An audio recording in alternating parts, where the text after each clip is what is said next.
Hey everyone, what's going on? This is Brian Wright with First Team Real Estate High Desert, and I am here with none other than Bruce Kallen, broker owner of First Team Real Estate in our High Desert division. How's it going, Brian? Good. How are you? Good.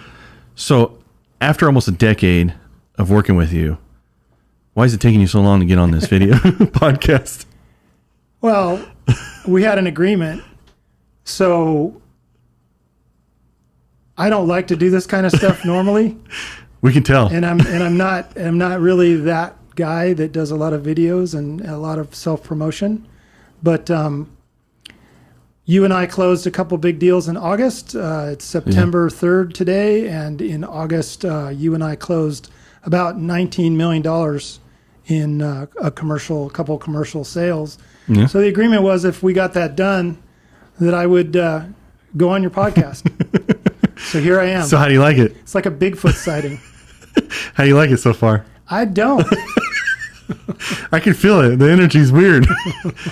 So anyways, the main thing we're getting on here too was also to talk to people about what First Team can offer them in terms of an agent. And you can use my story as an example if you want. Well,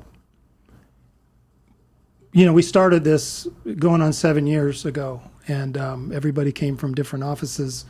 And we decided to do something different in the desert, which was First Team Real Estate.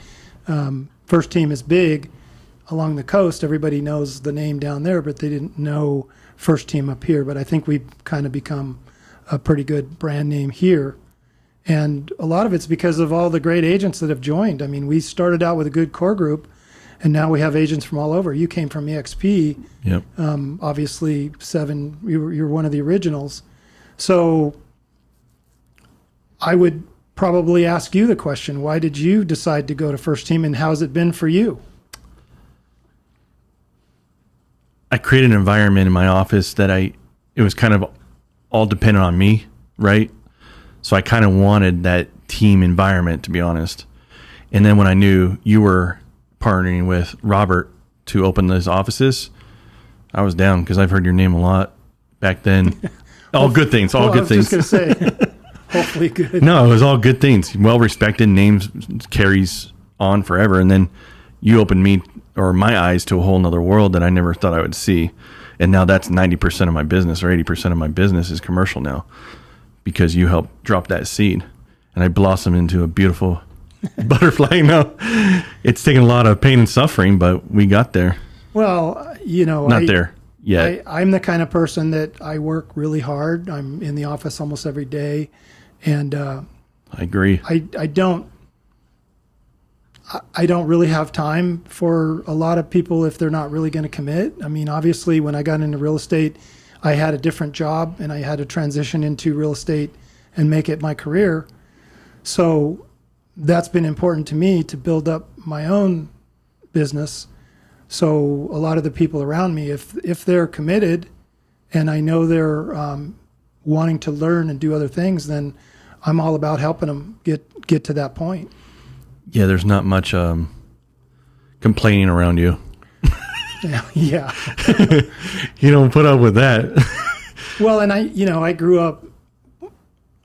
I grew up fast, so I got married when I was very young and had to get to work and get busy and make money and make sure that things were provided for.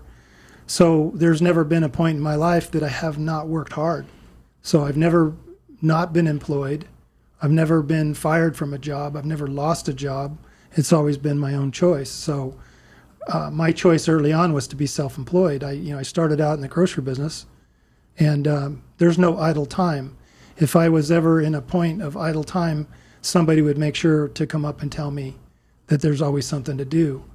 So that's kind of always been how I was raised and brought up in the workforce.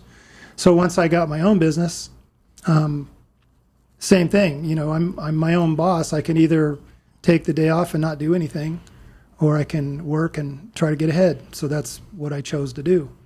When I transitioned into real estate, I sold my business.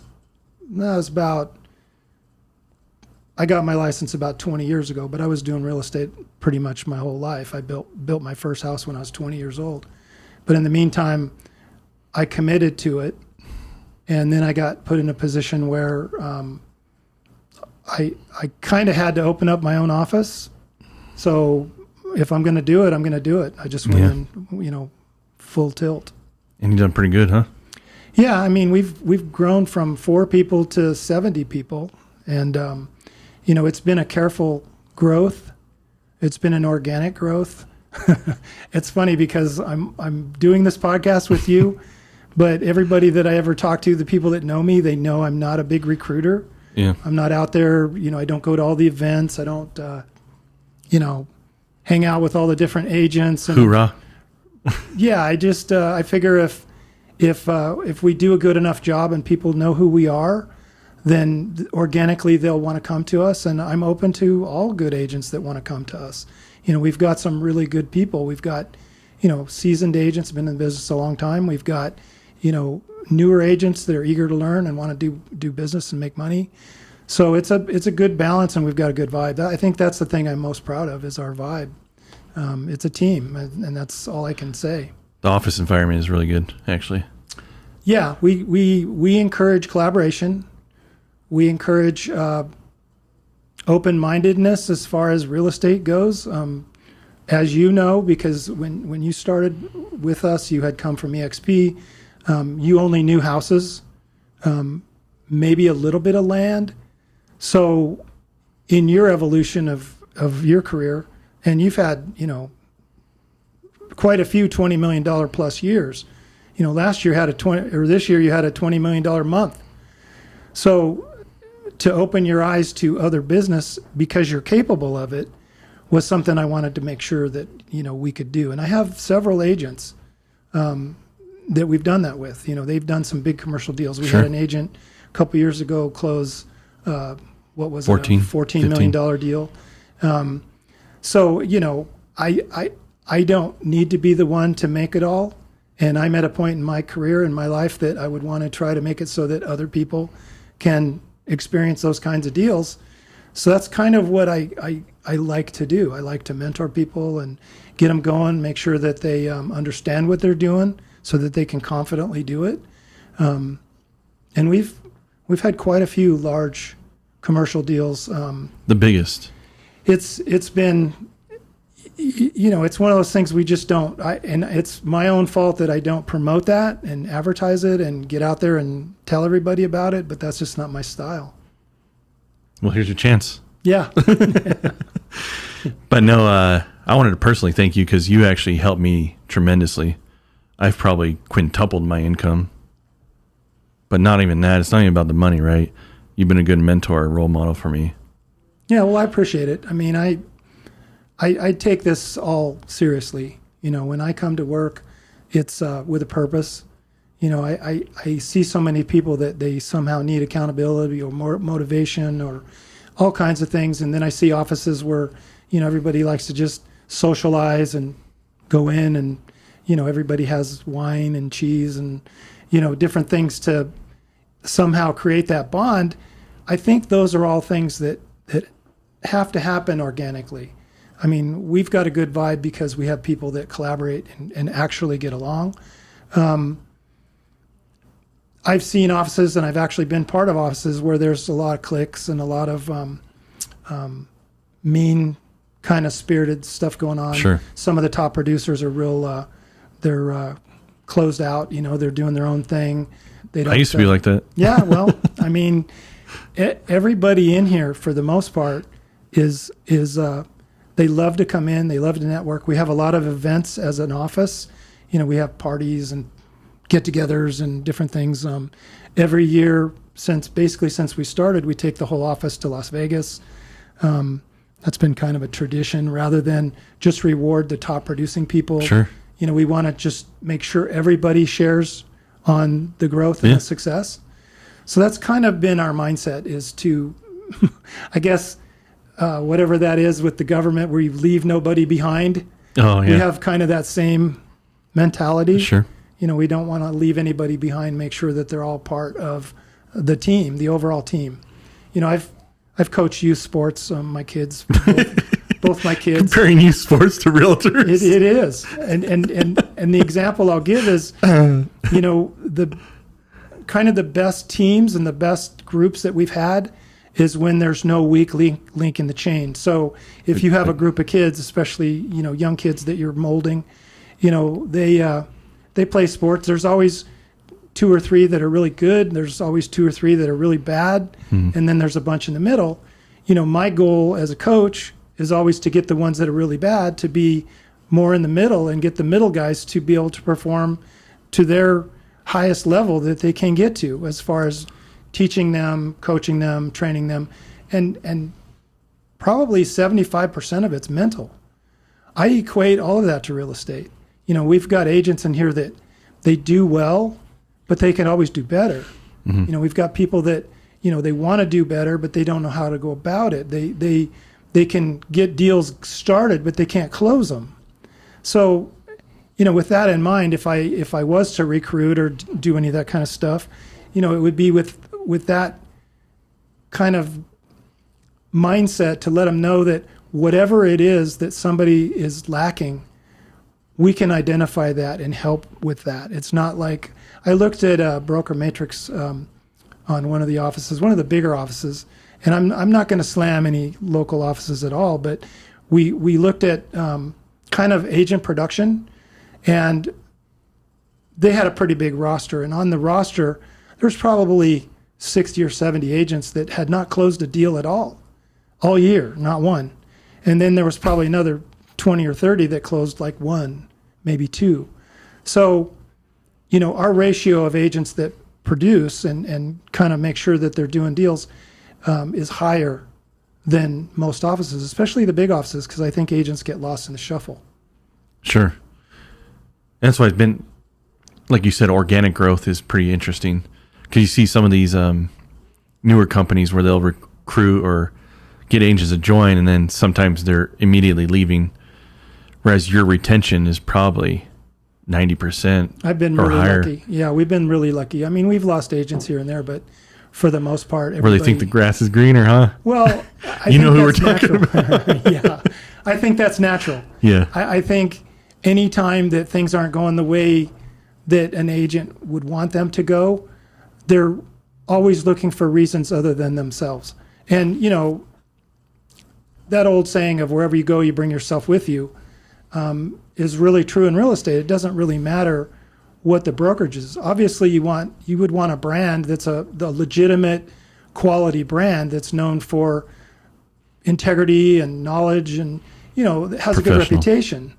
One of the reasons why I chose First Team, it wasn't that I was looking for a brokerage to start. I kind of got put in that position. I don't want to get into all of that, Sure. but it was thrust upon me. So I did it, but I was familiar with the brand because I had gone down to Orange County quite a bit. So First Team is, they're the largest and highest volume independent in California, and they have been for the last 20 years. They've been in business since 1976. We're not really a franchise. We're a kind of a hybrid of a franchise. We're a community office where, I manage as a broker. We have, regular bills, utilities and rent and staff and all of that, but we're all under the First Team umbrella. So First Team has about 4,000 agents. They're expanding into other states. So First Team impressed me because they were such a big, strong and reputable company. So I thought, well, why not have a First Team office in the high desert? So that was kind of new. A lot of the agents that we had never heard of it, but now they know who we are, which is, I think that's something that I'm proud of. We were able to do that. People recognize the brand, or even friends or family, right? Yeah. Just driving around, they're starting to see more and more signs in the ground. Yeah, we've always had a pretty good showing. I think we hit the ground running, and then when we acquired a lot of the agents in the offices that we took over, then obviously it just grew and grew and grew. And now, I think we're right up there with any of the top brands in the high desert. In terms of a single agent production?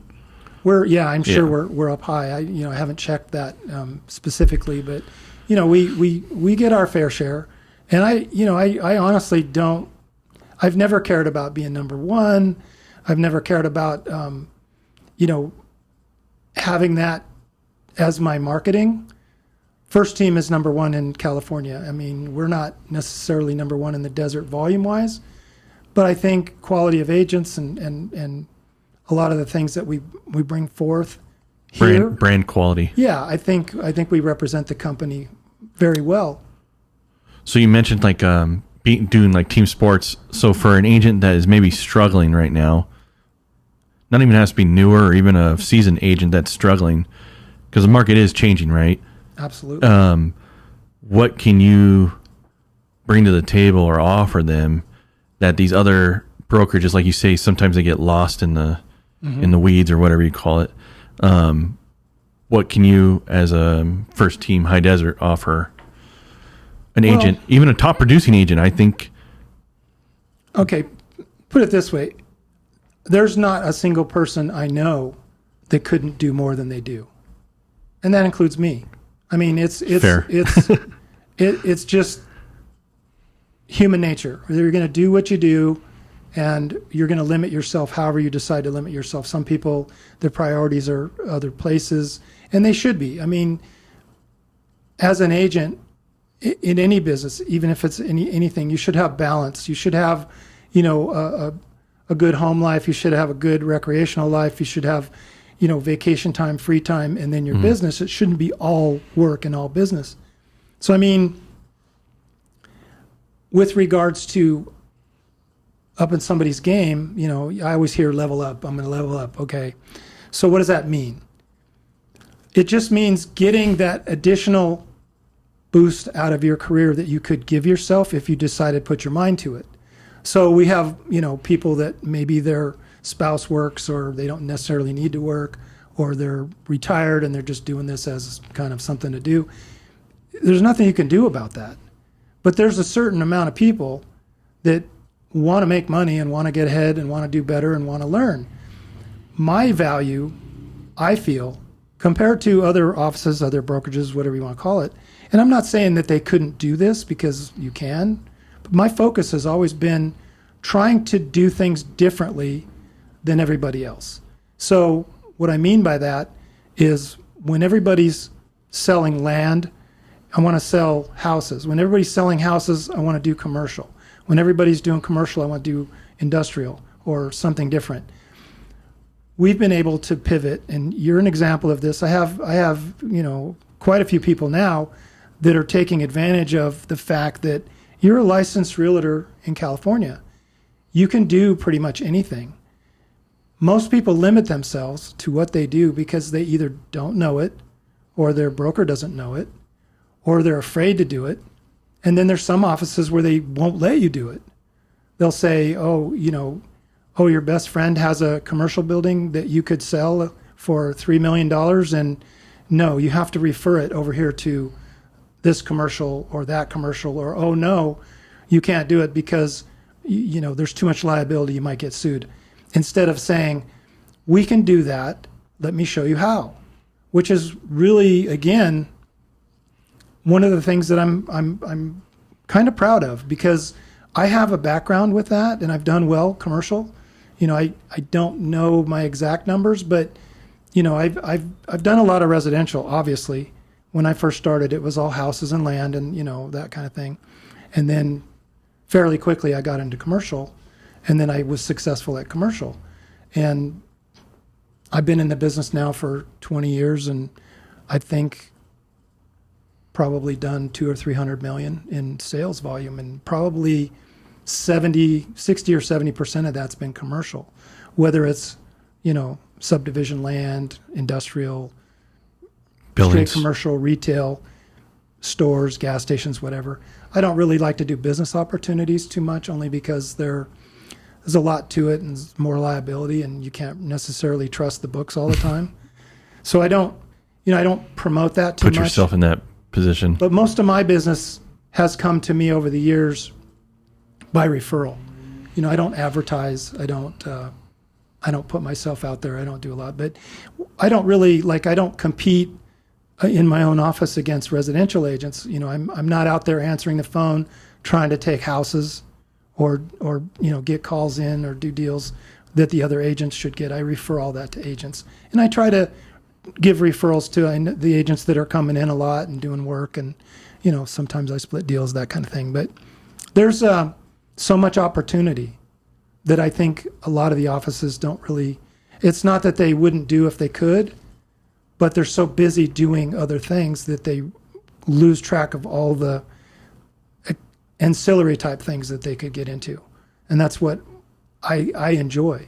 I enjoy getting a good residential agent to understand that if you put that same effort forth of farming and that type of thing towards some commercial business, then now instead of selling $400,000 and $500,000 houses, you might sell $2 to $5 million deals, one time, and that's like selling 10 houses. Sure. That's what kind of gets me going, to be able to see agents do that. We did throw a couple shots. I love Level Up Team, by the way. I didn't even know that was a team. Yeah, they're a brokerage. Sorry, Level Up. I just hear the term Level Up. Yeah, and I like it. That gets me going. Remember, I'm old. So what's your tagline? Yeah, I don't know. I gotta get to work. Just go through the motions. Yeah, no. Just. But I'm a living example. I mean, I came from residential. We've sold a few hundred houses, but then you kind of exposed me to this whole commercial, and while I was doing residential, I was still going after commercial. Now it's built to where we've kind of teeter-tottered. And I enjoy the commercial. Yeah, and you're spoiled. Now you're always looking for $1 million deals now. You're not even looking at the regular stuff. I'll sell a mobile home. I don't care. So that's the other thing that I want to make sure that everybody knows is real estate is a business of opportunity. It's not always just selling what is there. I came from a background where I had to sell products. So in my business before, I had to have a lot of inventory, and I had to put that inventory in a warehouse, and then I had to have, trucks moving that product around, and it was costly. Real estate, you've got millions and millions of dollars worth of inventory at your disposal that you didn't have to pay for. I had to pay for mine, and then I had to worry about how I was going to sell it. Here, you have all this inventory.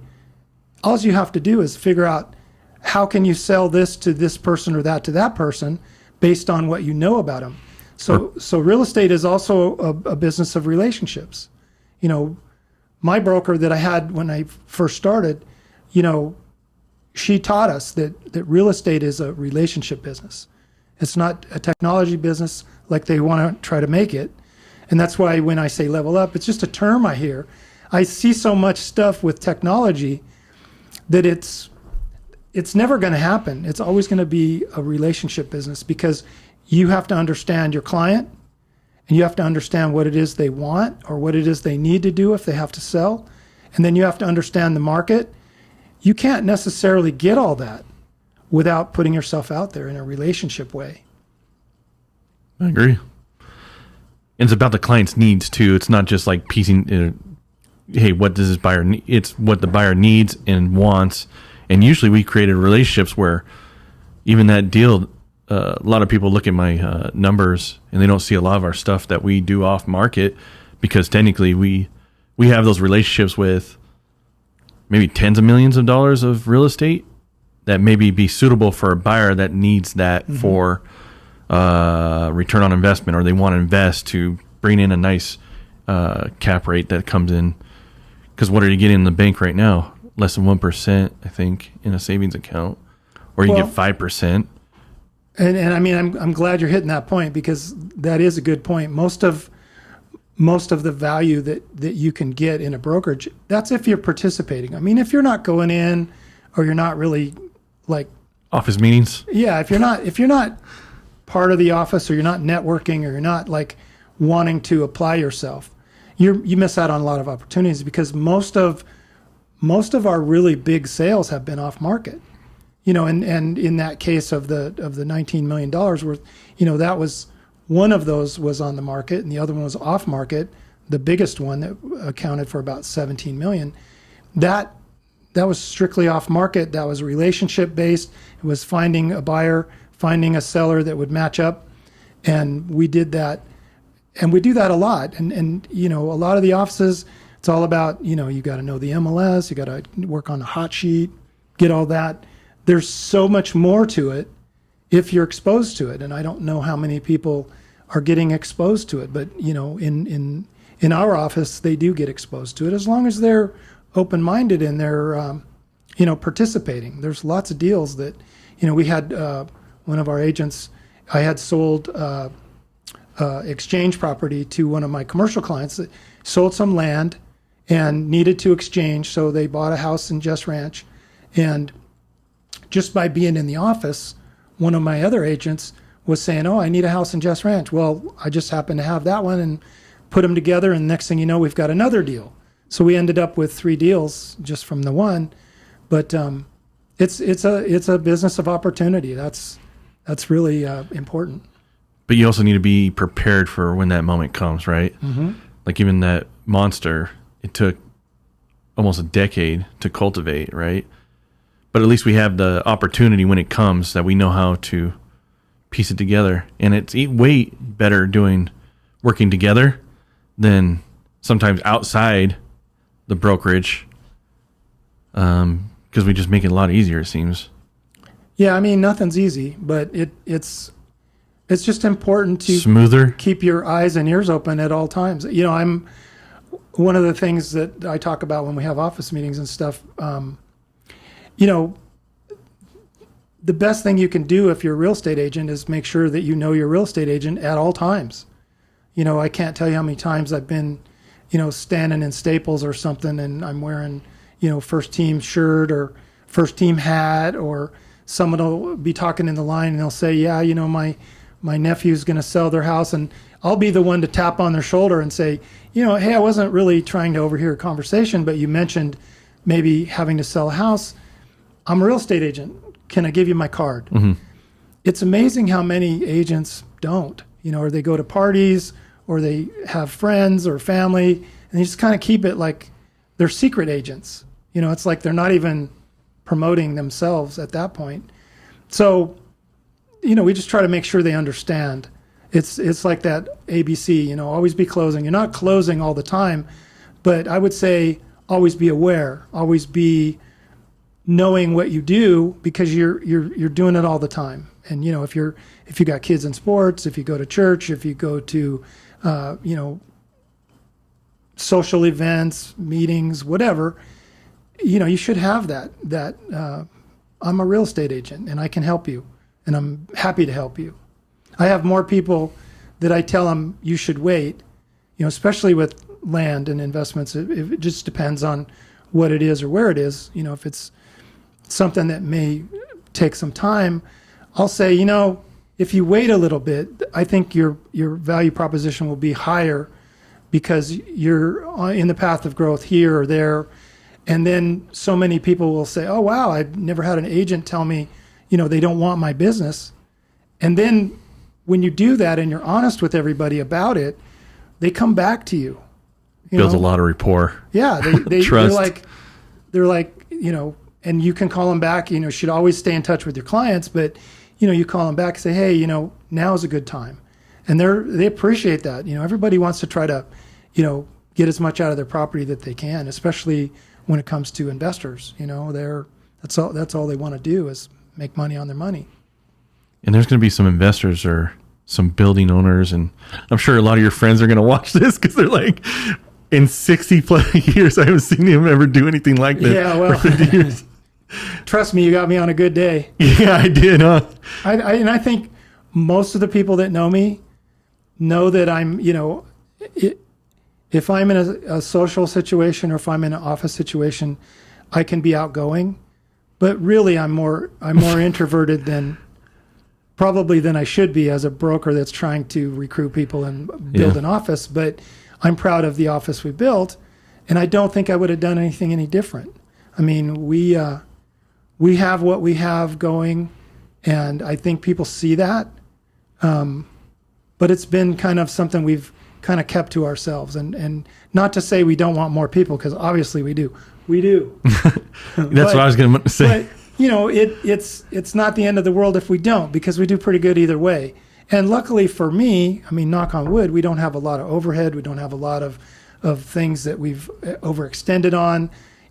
Me personally, we've invested in some stuff, but I'm not like out there actively buying a bunch of stuff. And, all of that can be detrimental to your office. My focus is to help my agents succeed, make sure that everybody's doing what they're supposed to do transactionally, be there for them with whatever they need, and then I take care of my own stuff. And luckily for me, most of my clients they're just clients that I've cultivated over the years. I don't do any advertising or try to get more, but they keep sending me more business, and I take care of my clients. So for me, it's been a really good situation. Yeah, and they keep coming back, so you must be doing something right. Yeah, well, luckily they like me. But even for it seems to me what I'm getting out of this whole interview or podcast, whatever you want to call it, is you have a lot more to give. What do we call this? I don't know. Video. It's cool. Who else has this? Not too many people. I know a couple, but not too many people utilize it, right? But it seems like to me you have a lot more you can give to agents, especially agents that are coming from different brokerages or maybe new agents. There's a lot of wisdom and knowledge in your brain that I picked over the last. It's helped me make whatever I want possible, to be honest. Well, and I appreciate that, and it's funny because we have a lot of office meetings. We have different people come in. Lately, when I say lately, the past couple of years, it's been mostly about Canva and videos and putting yourself out there and Google and you name it, technology wise. And I'm on Facebook, but I'm not on anything else. But when you look at it and you see all the agents, that you could tell they're all tuned into the same thing, and that's do videos, show yourself as being human, do a lot of selfies, put yourself in different places, and promote. So I see that, and it's, I don't want to say it's comical because it's necessary on some level, but at the same time, everybody seems to be promoting themselves to other agents instead of to clients. The consumer. To the consumer. And to me, I think it's most important to put yourself out there to your potential clients. Everything else is fine, but there's a lot of fluff going on, a lot of stuff that doesn't matter. And I'm a nuts and bolts guy. You're throwing shots, dude. I can't. It's just not part of what I think is the most important thing. It's not who you are either. When I do business with somebody, if I'm going to buy a car or some type of thing and it's involving a salesperson, I just can't get on board with somebody that comes off as being insincere.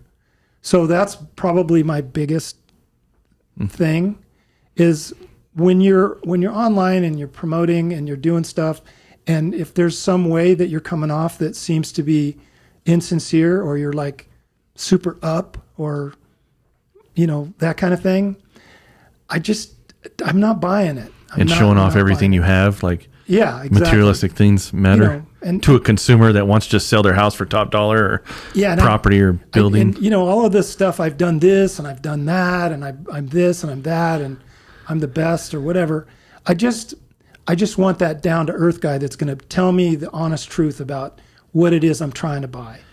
And that, how when you drive, I'm sure everybody, the people that are watching this can probably relate. If you've ever bought a car, you drive onto the lot and you see 4, 5, 6 guys standing there, and they're all talking about sports or whatever, and they zero in on you, and it's whoever's up is going to come out there. So you start walking around. Are you qualified? Cars. How much do you have? What kind of car are you looking for? You're walking around. You get out of the car, and there's two things that happen for me. Sometimes I'll be walking around and nobody will come out, and they'll be like, "These guys must not want my business. I'm going somewhere else." Or they come out like super eager, and "Hey, how's it going?" And I just don't. I'm not good with that, because all I want is for that down-to-earth, honest, nice guy to come out, ask me how I'm doing, answer all my questions, start up a rapport. And then pretty soon it really doesn't matter to me what the price is or anything else. I like the guy, so I'm going to buy something. And sometimes I don't even want what it is, but I'll say, hey, I want to use you.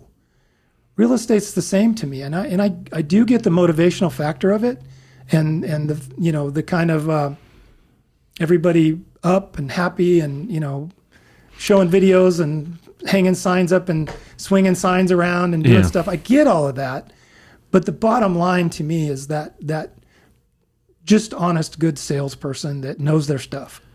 Just know your stuff. Yeah. I think a lot of that has to do with like our business. People think it's like easy and it's a cake walk in the park, but we deal with how many negative things a day do we deal with, or calls, and that kind of stuff just tries to boost you up a little bit to get you more excited, right? Instead of being down. So I guess I've been playing it pretty cool. What do you think of my videos? I think they're good. You like the golf one? The Happy Gilmore? The first ones that you did way back, a little sketchy. But look at us now. One of the reasons why I agreed to do this was because now that you're more professional, you're doing some little bit of funniness here. Same and there, mics Joe Rogan used. Some stuff, yeah. I just, it's like I said, it's not my style. I'm kind of, I like to stay low key and not really make a big deal out of anything. But I'm proud of what we've done. I hope that the market holds up. For those of you out there, especially agents that are watching, it's a tough market right now. When you get inventory the way it's going, something's got to give. Interest rates don't seem to be moving too much. Meanwhile, the inventory goes up. So what's the motivation? We've always got a certain amount of people that are going to buy and sell. That's normal. But it seems like the pie is getting harder to split up. It used to be plenty for everybody.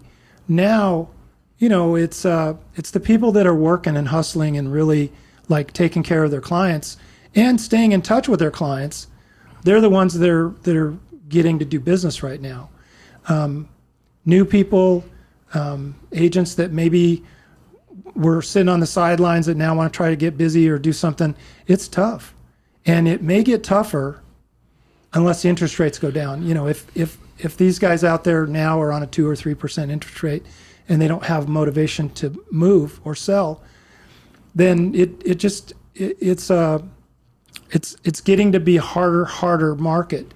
And if the economy kind of stays stagnant, we don't see a lot of movement with stuff. Some people might be forced to sell their house or maybe even short sell their house. I remember it was probably not much more than a year ago where, the title guys were saying, oh, there's no foreclosures. There's almost none.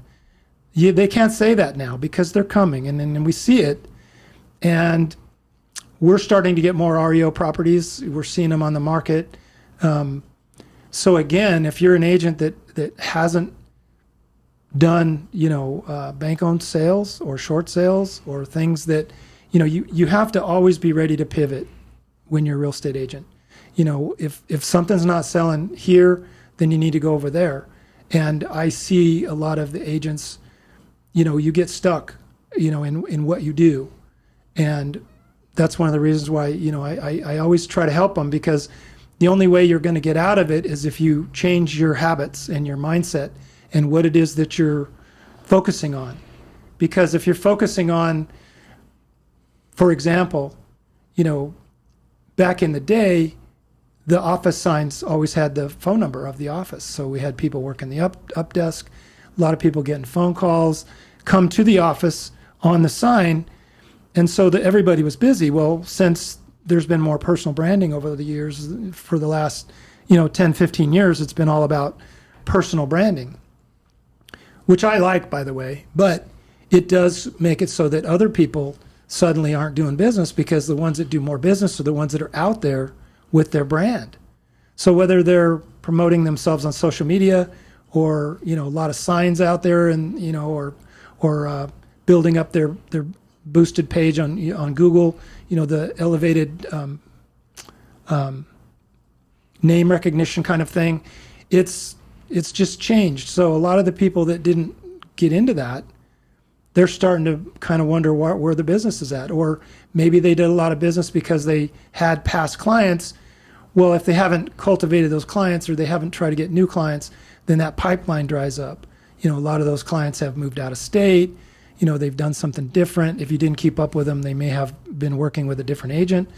So there's lots of things that, unless you're on top of it, you have to treat this like it's a business. You have to go to work every day with that mindset of, this is my business. I'm going to follow up with this. I'm going to check on that. I'm going to try to match these people together with things that I know they're looking for. I'm going to call past clients. You have to be well-rounded. You really do. Showing up makes a big difference, though. That's number one. And I don't understand why a lot of these agents don't show up to the office, because just being around this environment, I mean, we probably wouldn't have put together probably 50 million in deals if we weren't coming to the office every day. No, it's a combination of a lot of things. I mean, and then when you see the opportunity, you have to know what to do with it. And so in order to see it and be around it, you have to be there. Yeah. So yeah, if you don't show up or you don't participate or you don't pay attention, I think people miss out on a lot of opportunity. Again, I've probably used the word opportunity 10 times so far, but I can't think of a better word to describe this business. It's all opportunity. If your eyes are open and your ears are open and you're paying attention and you know your clients and you're eager and ready to get more clients, there's opportunity almost everywhere. I could go in my office right now. Yeah, you're right. And start looking at stuff and know that I can sell it to somebody. And it seems the more you show up, the harder you work, the luckier you get. Yeah. And everybody's like, "Oh, I get that all the time." You got it easy. Yeah, I get that all the time. I've had that a lot. I mean, the people that really know me, they know my work ethic, and it's never changed. I mean, I've when I worked my other business, I worked easy 10 hours a day, 4 or 5 days a week, sometimes more. So you're talking 60 hours, 70 hours. And then when I got my real estate license, I did both. I did that plus real estate. And I still did a lot of volume. But it was because I showed up and I worked. And so I don't know. It's like anything else. There is no real shortcut. You have to apply yourself. You have to be dedicated. So I just, it's funny when people say lucky. I had a couple people in my life. They say, "Oh, you're so lucky. You're lucky." And I have to laugh it off. Otherwise I get mad about it, because luck is what you just said. It's a combination of, showing up and the opportunity presenting itself, knowing what to do with it. You create your own luck. I mean, luck is like going to Vegas and putting $100 on something. Yeah. And that's luck. Dumb luck. That's luck. Yeah. But if you're doing any kind of business and you wind up getting something really good, think of all those hours and hours of hard work and sweat and, failures and just disappointments and, and then you get something good. That's not luck. You were there doing it. So I have a hard time with anybody that says that. It's like that old saying or whatever with the guy with the boat or where he knocked on the engine motor and it was like a few seconds. And he says, "Oh, it's $10,000. He's like, "Whoa, that's a lot of money." He's like, "It took me 20 years to know where to knock it to get the knockout." Yeah. So just like us, we put $10,000 or 10,000 hours into something, and it takes us 30 minutes to put a deal together, or an hour sometimes. But there's a lot more to it, right? But it took us hours, if not years, to take advantage of that opportunity. Yeah, or to be able to pull it off the deal, right? Real estate's the easiest thing I've ever done, and it's also the hardest thing I've ever done. I like it because it's different every day, and every deal is different. I like it because there's a lot of challenges to it. Some people don't like that. I don't mind it. I don't mind when there's problems in transaction, because we, in addition to being deal makers, we're solution makers. All the time, yeah. If you want to keep a deal going, some people will say, "Oh, I guess we can't do that." I mean, we had in that one deal that we did, it was $2.5 million, and there was title issues, And we would not let it go. I mean, you and I both, when these things came up and they were roadblocks, we could have easily said, oh, okay, I guess we can't sell that property. Instead, we went proactive and we said, we know we can sell this property. What do we have to do to make it so that we get past this hurdle that we're on? And then we did. We moved fast. So many things like that happen. And I see a lot of agents get frustrated. I see them, basically wanting to get out of the business or, stop doing it. You have to be a certain kind of person. You could take a poll of the top producers, and it's not just the high desert, it's every market. But if you polled the top producers in the high desert market, you're going to find a few things that are the same. Number one, they all work hard. There's no top producing agent that doesn't work hard, doesn't answer their phone. They could be at some function, very important. They're going to walk out and take a phone call. That's the first thing. They're just on top of their game. So hard work. And those same people have good personalities. They're usually reliable, resourceful. They're the reason why they're top producers is because they can handle anything that gets thrown at them. Sometimes they are grumpy, but they're not going to accept no as an answer. They're going to keep moving forward. Those people that are top producers, they're all the same. They're type A personalities. They don't stop. And if they made a bunch of money one month, they don't sit home and go, well, I made a bunch of money, so this month I'm going to take. They just keep doing it. That's the difference between the people that are making this a top producing business and people that are just in it for various reasons. Nothing wrong with that. I'm not down on those people, but I think that a lot of those same people are amazed at the top producers. Like, what do you do? How do you do it? I was like that. Yeah. I had people that they would approach me like that. When I worked for, before I started First Team, I had a couple years where I was the top producing agent of the office or whatever. And I would have people, because I wasn't around everybody. I had kind of doing my own thing. I was on the commercial side of things. But they would ask me, what are you doing? And I found that question really hard to answer. Like it's a golden ticket or something? Yeah, because I don't know what I'm doing. The secret. I don't really know what I'm doing. I work my ass off. Yeah. That's the first thing. And the second thing is I answer my phone and I follow up with anybody that calls me. And I'm not afraid to take a crappy deal because that crappy deal might turn into a big deal. You never know where something's going. So you have to treat everybody like potentially they could be a big deal. Sure. And if you treat the guy that you sold the mobile home to, it goes a long ways. He might have a cousin that's got a gas station for $5 million.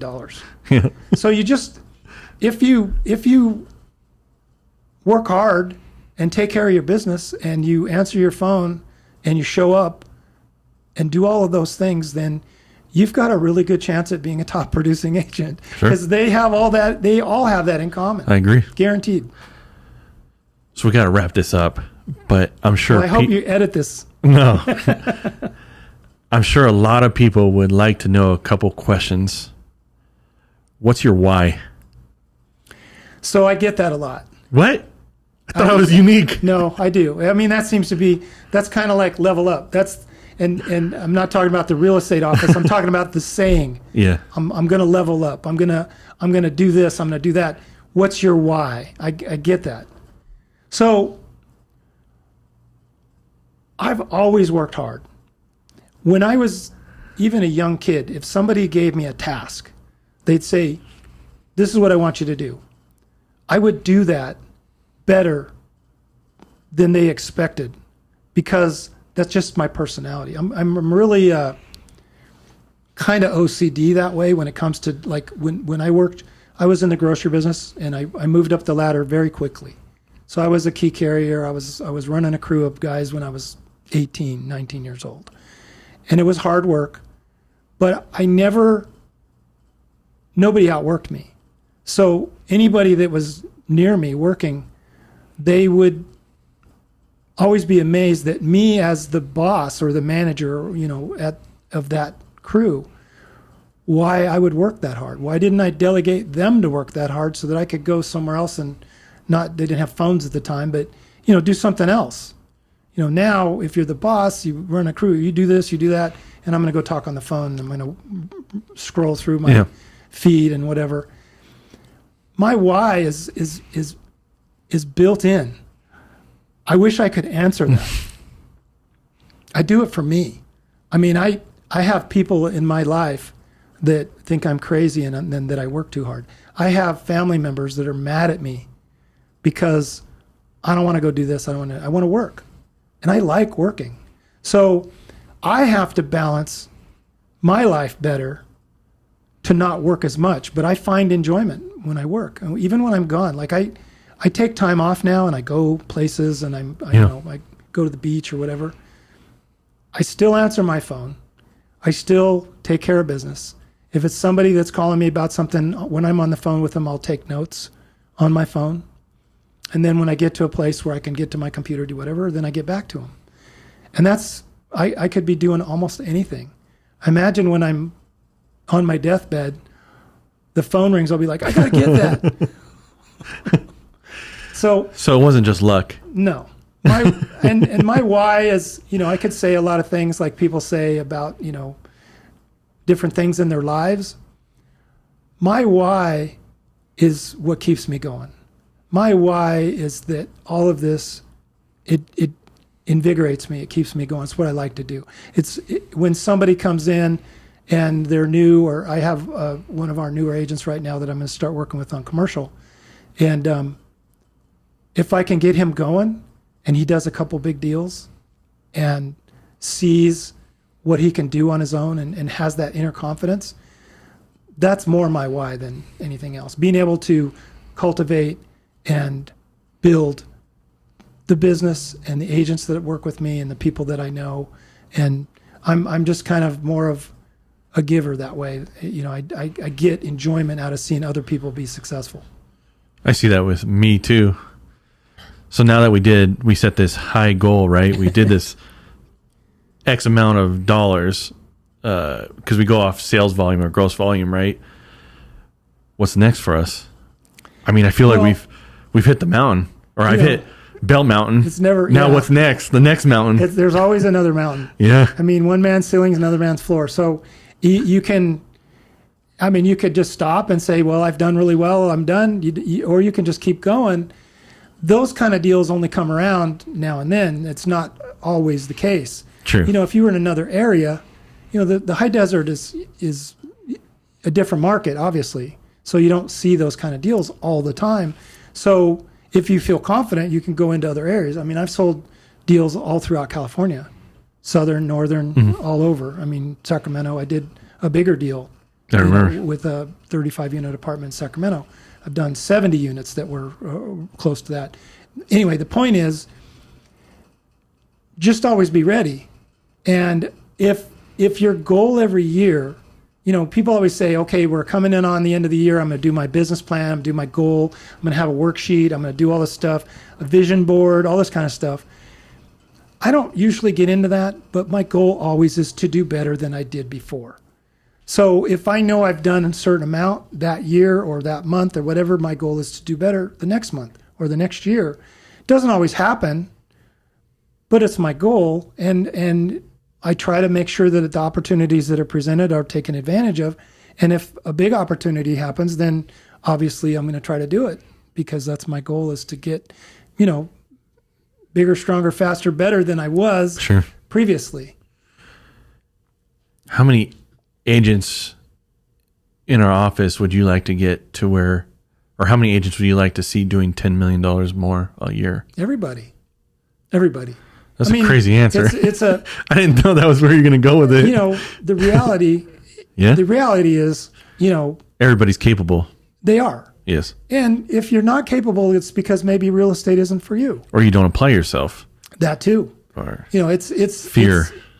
I've seen realtors that are very withdrawn. They're unsure of themselves. They don't really try to sell stuff. They just, maybe it's more about the social thing, just showing up to the office and being part of the group, but for those that are really in it to do good, everybody can improve. I mean, I'll give you an example, and not to try to name names or anything, but just like the guy that's working for us. So he came in, wanted to do good. He came from, a technology sector, sales, that kind of thing. But he's applied everything. He's applied the Tom Ferry, the Mike Ferry, the Bruce, Robert, first team, everything you can think of, he's applied. Mm-hmm. And he's gone out and done his own research, listened to podcasts, done everything you can think of sales-wide, reads all the books, everything. And he's applied that to his work. So this is and who I'm talking about, but again, I don't want to make this, a name dropping. It's a good thing. example. It's a good example. Because what happened? So he's been with us when he does all this. He's been with us 7 months. He's literally been doing $1 million a month in sales volume for the last 3 months. It took him 4 or 5 months to get to that point. That's crazy. But he literally calls on the phone every day. He goes into work every day, treats it like a job every day, does everything you're supposed to do, sets up appointments, make sure he doesn't falter. Probably is neglecting his family because he's just a worker. But I think he's a balanced person, probably more balanced than me. Yeah, I think he's fine. He knows priorities really well, so I don't think he's going to burn out. But in the meantime, in a 7-month period of time, he's done close to $6 million in volume, and by the end of the year, he'll probably hit 10. This is a new agent, brand new, never been a realtor. So if you want to work like that, and if you want to treat it like it's a business, like everybody says, I'm self-employed, I'm in business, I've got a nice card, I've got all this stuff, I'm going to brand myself. If you really are dedicated, you can do that.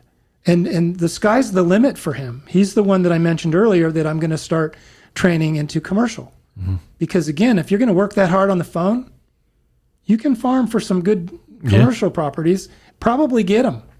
I mean, if he's getting 1 out of 100, then that's a pretty good ratio.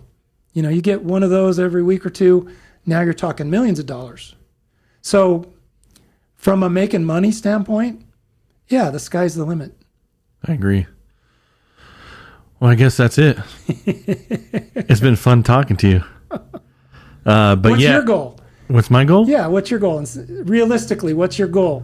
Now that you've done a couple really big deals and you don't need to work anymore. Yeah, semi-retired.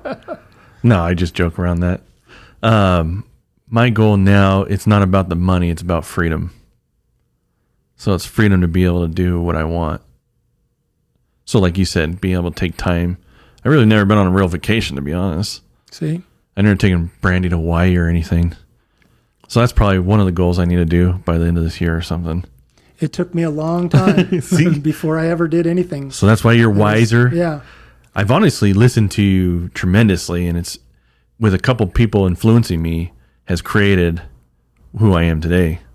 So whether that's the commercial realm or the land thing, I mean, I've come to you when I first started doing commercial too, like how do I do all this and stuff. So I learned slowly, but and there's still more to learn. Yeah, there's always something. Yeah, I'm not. If every deal was the same, it'd be great, but it's not. And I can only imagine if I applied myself even more than now, the sky is unlimited. Like, I'm getting exposed to things through you and this brokerage and influences in my life that we can have whatever you want. And it's really not even about the money. It's about freedom. Yeah, well, that's a good Hop goal. on my golf cart, go play 18 holes with the boys or something. Yeah. Or play golf tournaments, buy nice golf clubs that are fitted to you. You know what I mean? Like, that's the little stuff. I'm not like these people doing the videos of their cars or Lambos or what else are they driving? Like lifted trucks and stuff. I'm driving a Hemi, a 2006 Hemi. I don't really care. It's not about the materialistic thing anymore. What I've really come to find out is relationships and love is all like my family. Good. That's all that matters. Yeah, that's good. Well, I can't say I'm not about cars. So, Yeah, tell the people what kind of car you drive. yeah. We'll get on that topic on the next video. We could do that some other time. We can get into all the car talk. I think we should. This one's been going long. I don't know if it's going to cut off. We can make this car talk. Well, hopefully you're going to edit it all out. No, we're not editing nothing. This is. Come on. Dude, did you feel that? I don't know. You're a natural. I don't know. Bro, watch how many views we get. Thank you, guys. Talk soon. Bye. Thank you.